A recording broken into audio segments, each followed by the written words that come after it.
عزتمندو د ټولو نه اول د رب العالمین شکر ادا کوو چې الله رب العزت موږ او تاسو له توفیق راکړه د راتلو او رب العالمین تر دې وخته پورې موږ او تاسو له صحتمندي راکړله. په دې باندې د رب العالمین شکر ادا کول پکار دي چې رب العالمین موږ او تاسو تر دې وخته پورې صحتمند ساتلی او د رب العالمین نه امید لرو چې رب العالمین دې همیشه د دغه شان عبادات دپاره موږ له وس او توان او توفیق راکړي. عزتمندو د هرې جمعې په شان موږ مختصر موضوع باندې په یو موضوع باندې بیان کوو، په هغې باندې بحث کوو د قرآن او د حدیث په رڼا کې. مقصد دا وي د خپل ځان اصلاح او ستاسو د پیدې دپاره یو خبره بیانول وي.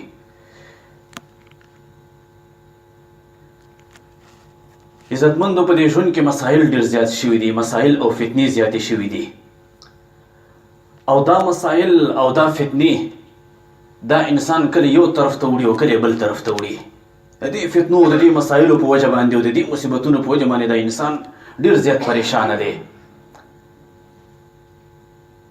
نو په دغه وخت کې انسان دپاره ضروري دا ده چې رب العالمین طرف ته رجوع وکړي. په دې مصایبو کې او په دې فتنو کې ضروري خبره دا ده چې انسان رب العالمین طرف ته رجوع وکړي او د دغه مسایل او د دغه فتنو او د دغه مصیبتونو نه د وتلو لار واحد لار دا ده چې رب العالمین سره تعلق جوړول پکار دي. او د الله سره تعلق جوړولو دپاره یو اهم شی د ټولو نه بنیادي څیز او اولنی شی چې رب العالمین سره په تعلق جوړیږي او بنیادي څیز چې دی هغه زما عزتمندو هغه دعا ده. هغه د دعا الله رب العزت ته دعا کول د دغه پریشانیو نه او د دغه مصیبتونو نه او د دغه فتنو نه وتلو دپاره لومړی کار هغه چې رب العالمین سره په تعلق جوړیږي هغه دعا کول دی. نن به انشاء الله تعالی د دعا په باره کې یو مختصر وضاحت وکړم. عزتمندو دعا یو لوی عبادت دی. په قرآن او احادیث کې د دې ډېر زیات اهمیت بیان شوی دی د دعا په باره کې. بعضو ته به زه اشاره وکړم چې د دعا اهمیت موږ او تاسو ته راښکاره شي چې د دعا څه اهمیت دی او په اسلام کې د دې څه اهمیت دی، دعا څه ته ویلی کېږي. نو کله چې موږ د دې په اهمیت باندې پوه شو نو د دې دنیا په دې ژوند کې چې څومره مسایل دي، مرضونه دي، مصیبتونه دي، پریشانۍ دي، انشاء الله تعالی علاج هم دغه دعا ده. د دې دعا په وجه به الله رب العزت دا انسان د دې مصیبتونو نه او د دې پریشانیو نه راوباسي. بلکې نن سبا د بعضې خلکو دا فکر وي، دا سوچ وي دا دعا ورته یو کمزور عبادت ښکاره کېږي چې دا دعا خو داسې یو کمزور عبادت دی. بلکې مونځ، روژه، حج، زکات دا ورته عبادت ښکاره کېږي چې روژه، مونځ او زکات، حج دا عبادت دی، لیکن دا دعا ورته عبادت نه ښکاره کېږي. د دعا په اهمیت باندې نه پوهېږي، د دعا د اهمیت نه دی خبر. دا وجه زما عزتمندو چې نن انسانانو ته دا دعا یو کمزور عبادت ښکاره کېږي. نو کله چې د دې د اهمیت نه موږ او تاسو خبر شو نو بیا به موږ په دې باندې پوه شو چې د دعا په اسلام کې څومره اهمیت دی. بلکې دا دعا هغه لار ده چې انبیاء کرامو، اصحاب کرامو، تابعینو، تبع تابعینو، صالحینو، تمام صالحینو دا لار اختیار کړې ده. انبیاء کرامو د دعا لار اختیار کړې ده، اصحاب کرامو د دعا لار اختیار کړې ده، تابعینو، تبع تابعینو د دعا لار اختیار کړې ده او تمام صالحین دا نیکان خلک چې په دنیا کې څومره دي هغوی د دعا لار اختیار کړې ده. بیا زما عزتمندو دعا عربي لفظ دی، حرف ندا ورته ویل کېږي. حرف ندا د ندا مقصد دی په عربي کې اواز کول، غوښتل، د رب العالمین نه د یو شیز په باره کې طلب کول، رب العالمین ته یو شیز په باره کې فریاد کول، رب العالمین نه د یو شیز په باره کې سوال کول، دې ته دعا ویلی کېږي. دا دعا ده. بیا زما عزتمندو دا دعا په دوه قسمه ده، یو دعا بالذکر، یو دعا بالطلب. یو دعا بالذکر، یو دعا بالطلب. دعا بالذکر دې ته ویل کېږي چې انسان داسې څه کلمات ووایي چې په هغې کې په ظاهره کې د الله نه څه غوښتل نه وي، د الله نه پکې څه سوال کول نه وي. انسان داسې څه کلمات ووایي چې په ظاهره کې په دې کې د الله نه څه سوال کول نه وي، د الله نه پکې څه غوښتل نه وي. مثلا یو کس سحر او ماښام دا وایي سبحان الله وبحمده سبحان الله العظیم. اوس په دې کې په ظاهره کې د الله نه څه سوال کول نه دي، د الله نه څه غوښتل نه دي. یا یو کس سحر او ماښام دا دعا کوي، دا اذکار کوي، بسم الله الذي لا يضر مع اسمه شيء في الارض ولا في السماء وهو السميع العليم. اوس یو کس سحر او ماښام دا دعا وایي، اوس په ظاهره کې په دې کې هیڅ قسمه د الله نه څه سوال کول نه دي او د الله نه پکې څه غوښتل نه دي. لیکن په دې کلماتو کې مقصد دا موجود دی چې یا الله ما د هر شي د شر نه محفوظ کړه. په ظاهره کې د الله نه پکې څه سوال کول نه دي، بلکې په دې کلماتو کې د الله حمد دی، د الله تسبیح ده پکې، او د الله تعریف پکې دی، د الله حمد او ثنا په کتاب بیان کړله سحر او ماښام. بسم الله الذي لا يضر مع اسمه شيء في الارض ولا في السماء وهو السميع العليم. په دې کې په ظاهره کې د الله نه څه غوښتل نه دي، لیکن مقصد پکې دا موجود دی چې الله ما د هر شي د شر نه محفوظ کړه. دې ته دعا به ذکر ویل کېږي. بل مثال به درکم، من او تاسو د طعام د شروع په وخت کې دا وایو بسم الله علی برکت الله، بسم الله علی برکت الله. اوس په ظاهره کې د دې په دې کلماتو کې د الله نه څه غوښتل نه دي، د الله نه پکې څه سوال کول نه دي، په دې کې د الله نه څه سوال کول نشته دی، بلکې مقصد پکې دا پروت دی چې یا الله پر طعام کې برکت واچوه. نو دې ته چې ویل کېږي دعا بالذکر. بل مثال دا واوره، موږ تاسو روزمره د هر نماز نه بعد تسبیحات وایو، سبحان الله والحمد لله ولا اله الا الله الله اکبر لا حول ولا قوه الا بالله العلي العظیم. په دې ګوتو سره موږ تاسو اذکار کوو.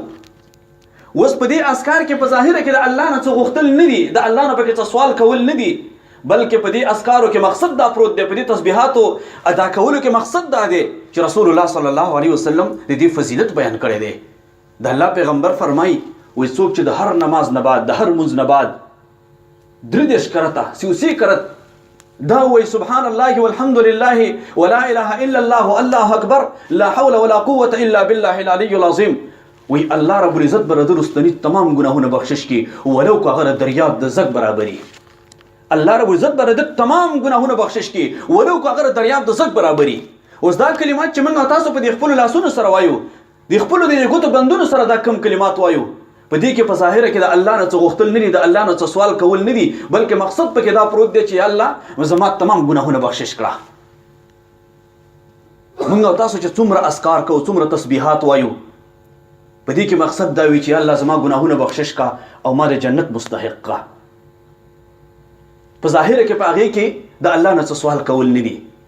نو زما عزتمند دې ته دعا بالذکر ویل کېږي چې موږ تاسو روزمره په خپل ژوند کې دغه دعاګانې کوو. دویم قسم زما عزتمند هغه بالدعا بالطلب ده. دعا او طلب دې ته ویل کېږي چې کله انسان رب العالمین مخاطب کړي، د رب العالمین مخاطب کول او د الله رب العزت نه د یو شي طلب کول دې ته دعا بالطلب ویل کېږي. رب العالمین مخاطب کړي او د الله نه د یو شي طلب کړي دې ته دعا بالطلب ویل کېږي. نو دغه باره کې کوم آیات چې ما اوله کې ولوستلو د خطبې په سر کې چې الله رب العزت فرمایي وقال ربكم ادعوني استجب لكم. الله رب العزت د خپل پیغمبر په ژبه باندې موږ تاسو ته داسې فرمایلی دي چې دې خلکو ته ووایه وقال ربكم ادعوني چې ستاسو رب داسې فرمایلی دي ادعوني ما نه سوال وکړئ، ما نه دعا طلب کړئ، ما نه سوال وکړئ، ما نه دعا طلب کړئ. الله رب عزت د دې پیغمبر په ژبه باندې موږ تاسو ته داسې فرمایلی دي چې رب العالمین داسې فرمایلی دي چې تاسو د ما نه دعا وکړئ، د ما نه سوال وکړئ، استجب لكم زه به ستاسو دعاګانې قبول کړم. الله عز فرمایي استجب لكم ستاسو دعاګانې به قبول کړم. به دغه دعا ته الله رب العزت عبادت ویل دی. عبادت رب العالمین قرآن عظیم الشان کې په دغه آیات کې د دعا ته عبادت ویل چې دا عبادت دی. الله رب العزت فرمایي ان الذين يستكبرون عن عبادته. وی هغه کسان چې د موږ نه دعا نه کوي، زموږ نه دعا نه طلب کوي، د موږ نه سوال نه کوي، الله رب عزت فرمایي زمونږ د دغه عبادت په مقابل کې یعنی د دغه دعا په مقابل کې هغه کبر او لوی وکړي. الله رب فرمایي سيدخلون جهنم داخرين. ان قریب ده چې دا کسان جهنم ته داخل شي، ان قریب ده چې دا کسان جهنم ته داخل شي. یعنی د تکبر او د لوی د وجه نه، د تکبر د وجه نه رب العالمین نه دعا نه غواړي، الله رب العزت نه سوال نه کوي. الله رب العزت زجر بیان کړی دی، وعید بیان کړی دی د هغه خلکو دپاره چې سیدخلون جهنم داخلین، ان قریب چې جهنم ته داخل شي په داسې کار باندې. په دې آیات کې الله رب العزت 3 خبرې بیان کړي دي. اول دا خبره چې رب العالمین امر کړی دی، ادعوني، ما نه دعا وکړئ، ما نه سوال وکړئ. دا د رب العالمین امر دی، الله نه دعا کول، الله نه سوال کول. بیا رب العالمین وعده کړی دی په دې آیات کې د څه شي د قبلولو، استجب لكم، الله فرمایي زه به ستاسو دعا قبوله کړم.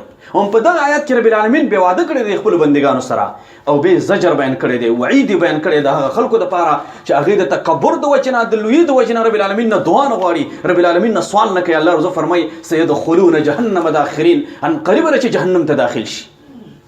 په دې یو آیات کې رب العالمین د 3 خبرو وضاحت کړی دی، امر، وعده او وعید. بیا زما عزتمندو د الله پیغمبر بیا د دعا ته عبادت ویلی دی. رسول الله صلی الله علیه وسلم فرمای الدعاء هو العباده، دا دعا عبادت دی، دعا په خپل یو عبادت دی. الدعاء هو العباده، دا دعا په خپل عبادت دی. د الله پیغمبر فرمای څنګه دعا عبادت دی.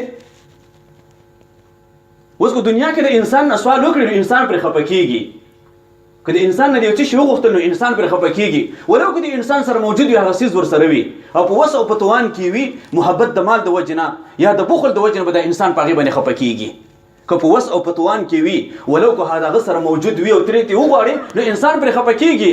رب العالمین نه چې سوال کوي رب العالمین پرې خوشحالیږي، رب العالمین نه چې دعا غواړي رب العالمین پرې خوشحالیږي. رب العالمین نه چې سوال نه کوي، رب العالمین نه چې دعا نه طلب کوي، رب العالمین پرې خفه کیږي. انسان نه غواړي انسان پرې خفه کیږي، او رب العالمین نه چې وغواړي رب العالمین پرې خوشحالیږي. رب العالمین نه چې نه غواړي، سوال ته نه کوي، دعا ته نه کوي، رب العالمین په قهر کیږي، په غضب کیږي. رسول الله صلی الله علیه وسلم فرمای من لم يسأل الله یغضب علیه، څوک چې د الله نه سوال نه کوي، د الله نه دعا نه طلب کوي، الله رب په هغه باندې په قهر کیږي، په غضب کیږي. الله رب عزت خوشحالیږي په دعا غوښتلو باندې، په سوال کولو باندې. دې د وجه نه رسول الله صلی الله علیه وسلم دې دعا ته د عبادت مغز ویلی دی. د الله پیغمبر فرمای الدعاء مخ العباده، دا دعا د عبادت مغز دی. دعا څنګه د عبادت مغز دی؟ د تمام عبادت د پر دعا باندې مشتمل دي. څومره عبادت چې موږ تاسو کوو د تمام عبادت د پر دعا باندې مشتمل دي. دعا د خپل عجزۍ اظهار دی، انسان د خپل عجزۍ اظهار کوي. دعا د تمام عبادتو مجموعه ده. هغه څنګه د تمام عبادتو مجموعه ده؟ اول دا چې کله انسان د رب العالمین نه دعا غواړي، رب العالمین نه سوال کوي، نو په دغه وخت د انسان خپل ځان عجز بولي چې زه ډیر زیات عجز یم. کله چې هغه د رب العالمین نه سوال کوي، الله نه دعا کوي، نو د خپل ځان په دغه وخت کې عجز بولي. نو خپل ځان عجز بولل، ځان کې عجزي راوستل دا په خپل یو عبادت دی. نو اول عبادت پکې دا شو چې ځان کې د عجزي راوستله. دویم عبادت پکې دا دی چې کله انسان د رب العالمین نه دعا کوي، د رب العالمین نه سوال کوي، نو په دغه وخت کې دا انسان رب العالمین لوی وګڼي چې رب العالمین د هر چیز نه لوی دی.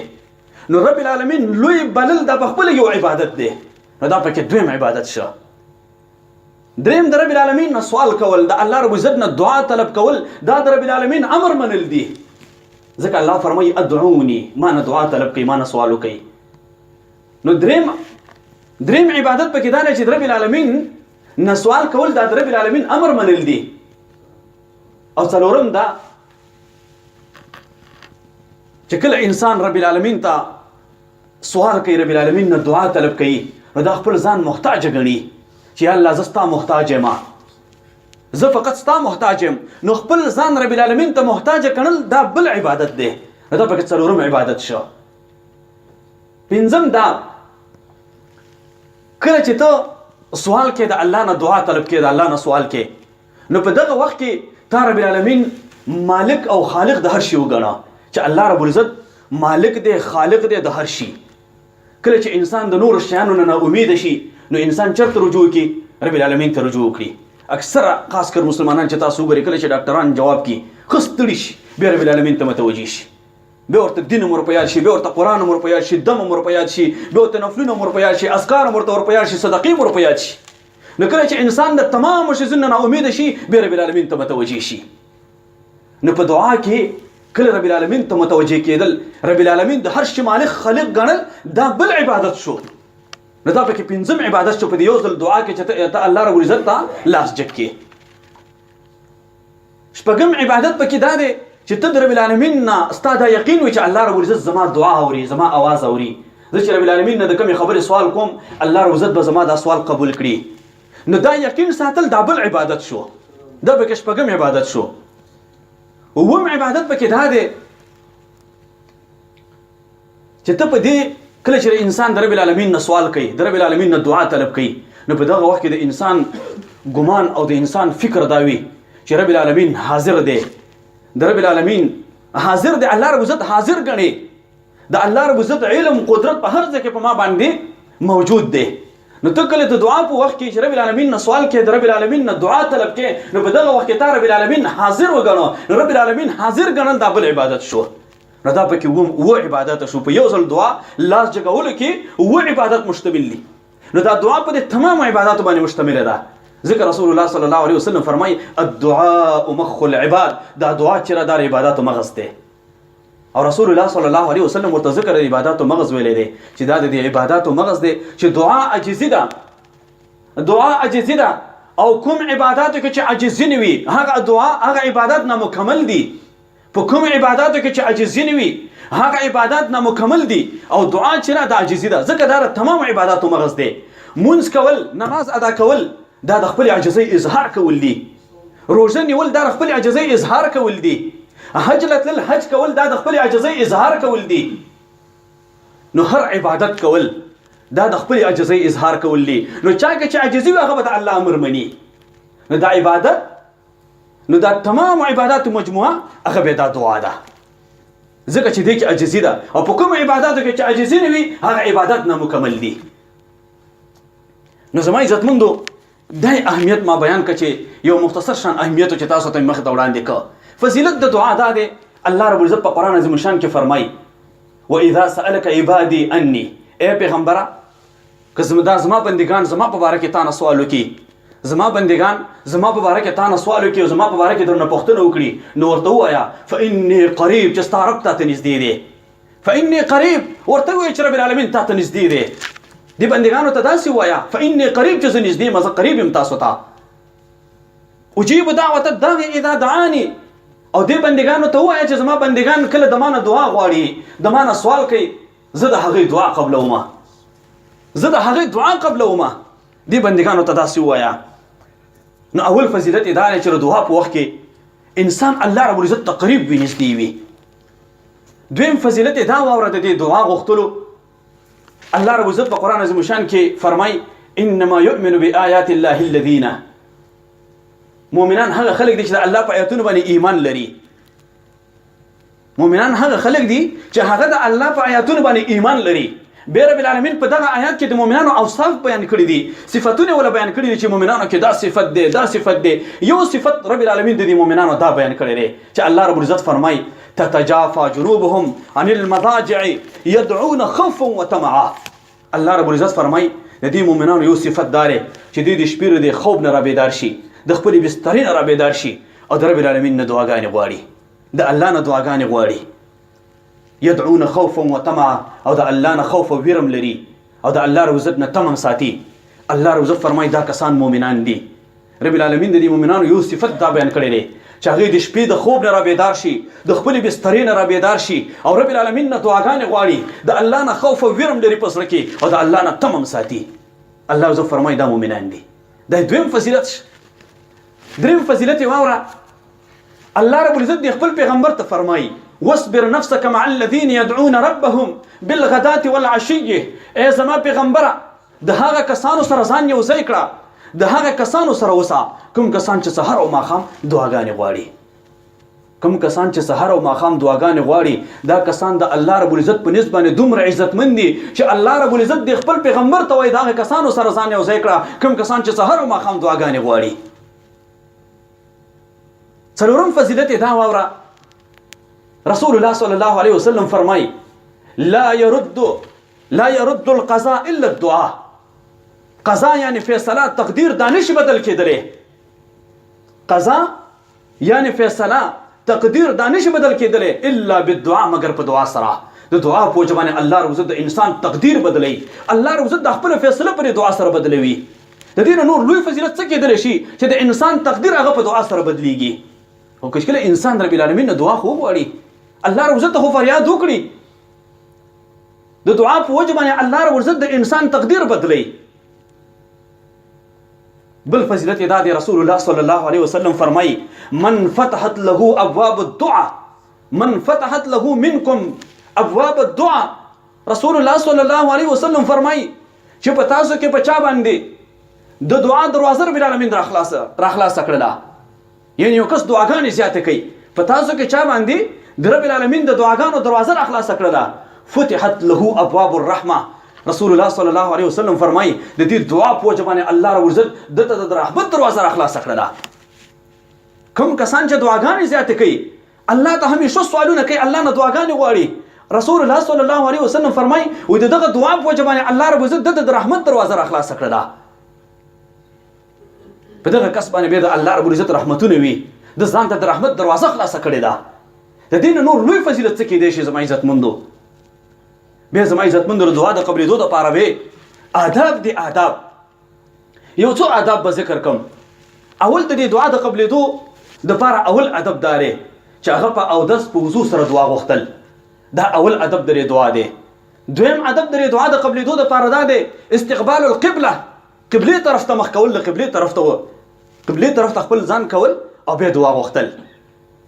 دریم قسم ادب د دې دعا دا دی ورفع الیدین، او لاسونه جګول په دې دعا کې.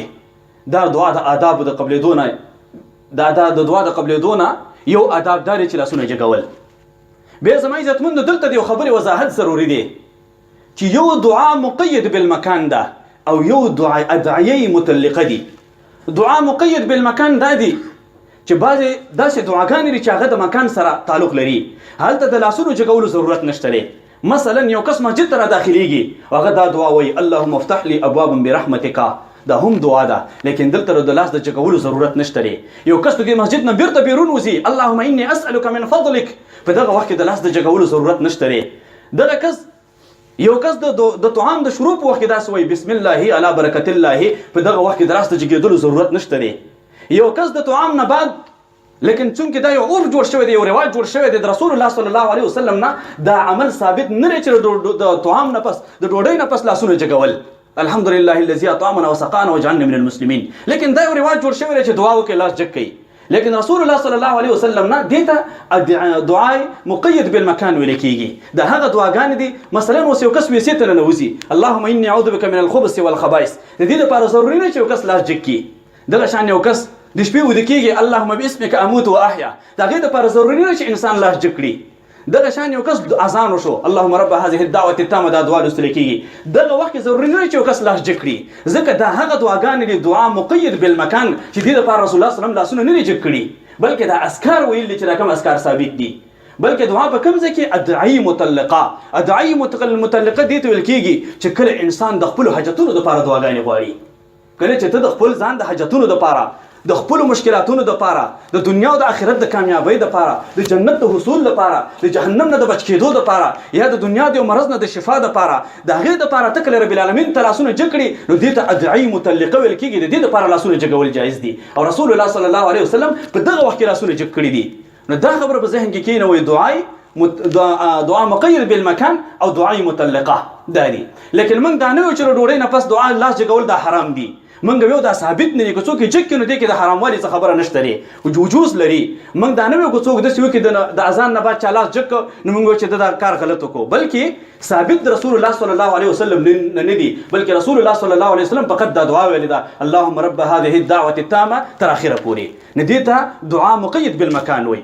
نو دریم ادب پر دعا کې دا دی چې د دعا دپاره لاسونه جګول. څلورم ادب د دعا دپاره دا دی د دعا په ابتدا کې، د دعا په شروع کې د الله حمد او د الله ثنا، د الله تعریف بیانول، د هغې نه پس دعا غوښتل، دا پکې څلورم ادب دی. پنځم ادب د دعا دپاره دا دی چې په رسول الله صلی الله علیه وسلم باندې درود لوستل. ځکه رسول الله صلی الله علیه وسلم فرمای کل دعاء محجوب حتى يصلي على النبي صلی الله علیه وسلم. وي تر هغه پورې دعا نه قبلېږي تر څو پورې چې په رسول الله صلی الله علیه وسلم باندې درود نه لوستل شوی. بلکې بل حدیث کې داسې راځي الدعاء موقوف بين السماء والارض حتى يصلي على النبي صلی الله علیه وسلم. وي تر هغه پورې دعا نه قبلېږي تر څو پورې وي دا دعا چې دا د ځمکې د اسمان په مابین کې داسې معلقه وي، معلقه تر څو پورې چې د رسول الله صلی الله علیه وسلم باندې درود نه لوستل شوی. نو پنځم ادب پر دعا د قبلېدو دپاره دا دی چې په رسول الله صلی الله علیه وسلم باندې درود او سلام لوستل. شپږم ادب د دعا د قبلېدو دپاره دا دی چې د زړه توجه به دې برابرې. که چېرته په دعا کې د زړه توجه برابره نه وي نو دا دعا نه قبلېږي. دلیل یې په رسول الله صلی الله علیه وسلم دا حدیث دا الله پیغمبر فرمای ان الله لا يقبل عن قلب غافل. الله رب العزت د هغه چا نه دعا نه قبلوي چې د هغه زړه غافل وي. نن سبا خو یو عادت ګرځېدلی دی، بس لاس جګ کړي یا الله ما وبخښي زما مور او پلار وبخښي، په دې باندې نه پوهېږي چې ما څه وویلې. حتی په فاتحو کې هم دغه حالات دی. راغلی به تعزیت دپاره یې، راغلی به د دې دپاره یې چې دا میت الله وبخښي، د دې دپاره راضي شوي. دا دومره کسان چې رب العالمین ته لاس جګ کړي الله روزه به یقینا د هغه بخشش وکړي. لیکن دعا نشته دی، یو د یو تر یو د یو مخ ته ګوري، بل د بل مخ ته ګوري. امام لګېره دعا کوي، دومره قدر څوک نه وایي چې امین. د دې د دعا سره امین وایي، امین څوک نه وایي. دغه د روزمره د منځونو هم دغه عادت دی، هر مونځ نه بعد لاس چګول دي، بس هلته ګوره دلته ګوره یا لاسونه مخه امین قدر څوک نه وایي امین. په دې باندې شرمېږي چې امین وایي. ملائکه په امین وایي لیکن انسان په امین نه وایي. او که دعا دې ونه کړله بیا وایي دا دعا ولې نه کوي. دې کې د څه مقصد دی چې دعا یې ونه کړله؟ نو ته خو د دعا په شرایطو باندې د دعا په آدابو باندې خو ځان پوه کړه، شپه ورځ به بیا دعاګانې کوو. نو دا زما عزتمندو متاسفانه چې دا خبره زه د ډېرو احساساتو نه کوم، بلکې په خپلو سترګو سره لیدلی کېږي دا حالات.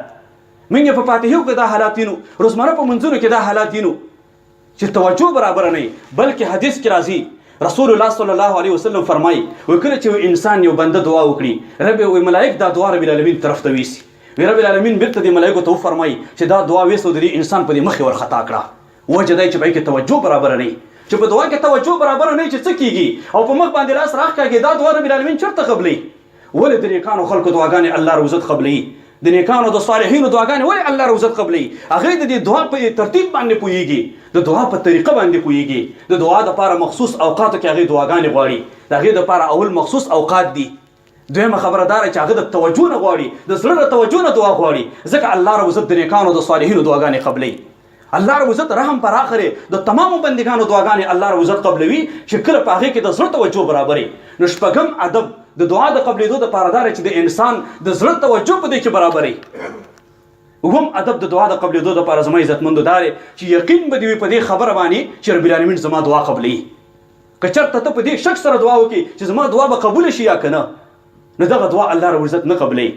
ادعوا الله وانتم موقنون بالاجابه. الله رب العزت نه داسې دعا وغواړه چې ستا پخته یقین وي په دې باندې چې الله رب عزت به زما دعا قبلوي. کله چې ته د رب العالمین نه دعا غواړې ستا به پوخ یقین به دې دا وي چې الله رب عزت به زما دعا ضرور قبلوي. که په شک سره دې دعا وغوښتله چې زما دعا به قبول شي یا نه، داسې دعا الله رب عزت نه قبلوي، بلکې په یقین سره به دعا غواړې. دا اووم ادب د دعا د قبلېدو دپاره دی. عمر رضی الله تعالی عنه به ویلي وایي زه په دې باندې فکرمند نه یم چې زما دعا به الله رب العزت قبوله کړي او که نه. ځکه چې وایي کوم کس چې دعا غواړي او کوم کس چې الله رب العزت د دعا د کولو توفیق ورکړی دی، وایي الله رب العزت هم د دغه انسان دعا قبلوي. کوم کس چې الله رب عزت توفیق د دعا ورکړو الله رب عزت هم د دعا قبلوي. بلکې زه فکرمند په دې ما، زه پریشانه په دې ما او تشویش ما سره د دې خبرې دی هسې نه چې الله رب العزت ما نه د دعا کولو توفیق وانخلي، هسې نه چې په غافلانو کې شمه او دومره د دنیا پرې دغه کې مصروف شمه چې ما نه الله رب عزت د دعا د کولو توفیق وانخلي، نو بیا به زه محرومه شمه، بیا به زه په محرومو کې حساب شمه. کوم انسانان چې دعا نه غواړي هغه محروم دي، د الله د رحمت نه محروم دي، هغه د الله د لوی رحمت نه محروم دي چې هغه د رب العالمین ته سوال نه کوي، د الله نه دعا نه کوي. نو زما عزتمندو اتم ادب د دعا د قبلېدو دپاره دا دی چې اول د خپل ځان دپاره دعا غوښتل، بیا د امت دپاره دعا غوښتل. رسول الله صلی الله علیه وسلم به چې کله دعا کوله بدأ بنفسي، اول به خپل ځان ته دعا کوله، بیا به امت دپاره دعاګانې غوښتلې. دا اتم ادب د دعا د قبلېدو دپاره دی. نهم ادب د دعا د قبلېدو دپاره دا دی چې په عذر او په زارۍ سره د الله نه دعا غوښتل او هر مخصوصه دعا چې ته غواړې هغه 3 کرته تکرارول او په آرام آرام سره دعا کول. دا نهم ادب د دعا د قبلېدو دپاره دی. لسم ادب د دعا د قبلېدو دپاره دا دی چې هر حالات کې ته که نن در باندې پراخي ده او خوشحالي ده در باندې نو هم دعا کوه، که مصیبت کې که په تکلیف کې تنګدستي ده در باندې هم د الله نه ډېرې دعاګانې غواړه. رسول الله صلی الله علیه وسلم فرمایي تعرفوا الی الله فراخا، ته په خوشحالۍ کې رب العالمین وپېژنه. کله چې په تا باندې مصیبتونه راځي رب العالمین به ستا دعاګانې قبلوي. کله چې ته په خوشحالۍ کې رب العالمین وپېژنې او په تا باندې مصیبت راغلی تکلیف راغلی او هغه وخت کې بیا ته د رب العالمین نه دعا غواړې رب العالمین به ستا دعاګانې قبلوي. بلکې رسول الله صلی الله علیه وسلم فرمایي د الله پیغمبر فرمایي وان ربکم حی کریم، وستا رب چې دی ان ربکم حی کریم یستحیی من عبده اذا رفع یدیه ان يرد صفرا خائبین. رسول الله صلی الله علیه وسلم فرمایي ګناه انسان کړی دا، خطا انسان کړی دا، محتاج انسان دی، ضرورت د انسان دی. رب العالمین فرمایي وی رب العالمین دومره حیا کوي. رب العالمین فرمایي کله چې زما بنده ما ته لاسونه چې کړي او د ما نه دعا غواړي وی ما له حیا راځي چې زه خپل بنده لاسونه خالي وګرځوم. ای انسانه ته خو د ګناه په وخت کې د رب العالمین نه حیا نه کوې، ته خو د الله د نافرمانۍ په وخت کې د الله نه حیا نه کوې، لیکن ستا رب کې دومره حیا ده چې رب العالمین فرمایي ما له حیا راځي چې زما بنده کله ما ته لاسونه ونیسي او زه د لاسونه خالي وګرځوم. رب العالمین کې دومره حیا ده چې ستا لاس خالي نه ګرځئ. نو زما عزتمندو الله نه دعاګانې غوښتل بیا د دا دعا د قبلېدو دپاره 3 حالات دي. دعا نه هېڅکله مه ناامیده کېږه چې تا دعا وغوښتله ما ته دا شیز میلاو نشو، دا شیز ما ته رانه کړی شو، ځکه د هغې دپاره 3 حالات دي. اول دا کوم څیز چې تا طلب کړی دی چې دا فلانه شی ماله راکړه، الله رب عزت حکیم ذات دی. الله رب عزت په دې باندې پوهېږي چې زما په کوم شیز کې فایده ده او که په کوم شیز کې زما نقصان دی. کوم څیز چې تا طلب کړی دی او هغه شیز تا الله رب عزت درکړه، اول خو به دا چې ستا دعا به په دې کې قبول شي کوم شیز ته غواړې، د کوم شیز ته حاجتمند دی. که هغه ونه شو نو رب العالمین به ستا دعا د آخرت دپاره ذریعه کړي. الله رب عزت به د دې دعا په بدله کې تا له اجر درکړي. په ورځ د محشر به رب العالمین تا له د هغې اجر درکړي چې تا دعاګانې په دنیا کې غوښتلې دي. دریم د دغه دعا په وجه باندې د دې دعا په بدله کې به په تا باندې چې دنیا کې کوم مصیبت را روان دی، کوم تکلیف په تا باندې را روان دی، الله رب عزت د دې دعا په وجه باندې تا نه هغه مصیبت هغه تکلیف ته نه الله رب عزت دفع کړي، هغه مصیبت ته نه الله رب عزت دفع کړي. ته چې کله رب العالمین نه سوال وکړې الله نه دعا وغواړې الله رب عزت له حیا ورځي، الله رب عزت ستا لاسونه خالي نه ګرځوي، الله رب عزت به حتما تا له څه درکوي. ته د الله نه دعا غواړه. دې د وجې نه حدیث قدسي دی الله رب العزت فرمایي انا مع عبد اذا ذکرني، زه تر هغې پورې ای بنده تر تا سره یم. انا مع عبد اذا ذکرني، ای بنده زه تر هغې پورې تا سره یم. انا مع عبد اذا ذکرني، ای زما بنده زه تر هغې پورې تا سره یم. تحرکت بي شفتان، ای بنده تر څو پورې چې ته زما یادولو دپاره د خپلو لبونو له د خپلو شونډو له حرکت ورکړي زما د رحمت نزول شوی وي. الله رب عزت فرمایي تر څو پورې چې ته زما د یادولو دپاره د خپلو شونډو له د خپلو لبونو له دې له حرکت هم ورکړي نو په دغه وخت کې زما د رحمت نزول شوی وي. نو زما عزتمندو دعا یو اهم عبادت دی، وخت کم دی انشاءالله تعالی راتلونکي جمعه کې به بیا د دې چې رب العالمین د کومو کسانو دعاګانې قبلوي او زموږ دعاګانې ولې نه قبلېږي انشاءالله تعالی راتلونکي جمعه کې به په دې باندې بیا بحث وکړو. نو زما عزتمندو همیشه الله رب عزت نه دعاګانې غوښتل بلکې خپل اولادونه هم د دې تربیت ورکوي چې هغې د الله رب عزت نه دعاګانې غوښتل همیشه. او دې سره دا یو اهم عبادت دی. په دې سره د انسان د ژوند د مشکلاتو نه د مصایبو نه د مرضونو نه د راوتلو لار هغه دا چې رب العالمین ته دعا کول او د الله نه سوال کول.